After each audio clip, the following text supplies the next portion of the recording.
Now it was only 4 days before he would be back in that same village. He was excited, and at the same time uneasy. Maybe the girl had already forgotten him. Lots of shepherds passed through, selling their wool. "It doesn't matter," he said to his sheep.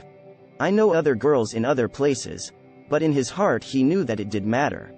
And he knew that shepherds, like seamen and like traveling salesmen, always found a town where there was someone who could make them forget the joys of carefree wandering. The day was dawning, and the shepherd urged his sheep in the direction of the sun.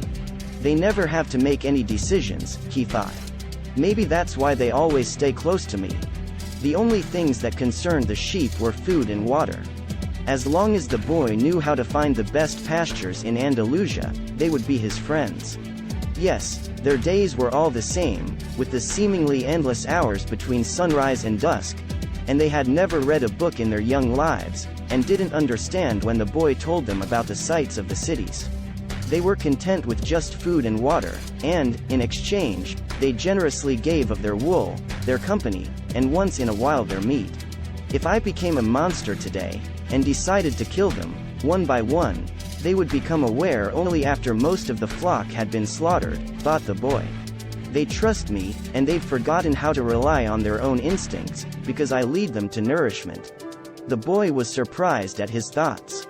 Maybe the church, with the sycamore growing from within, had been haunted.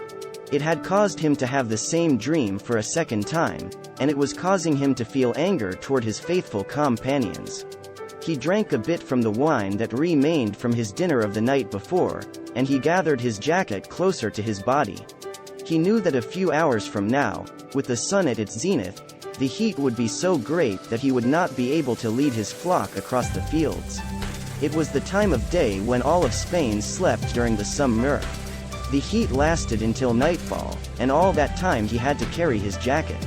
But when he thought to complain about the burden of its weight, he remembered that, because he had the jacket, he had withstood the cold of the dawn. We have to be prepared for change, he thought, and he was grateful for the jacket's weight and warmth. The jacket had a purpose, and so did the boy.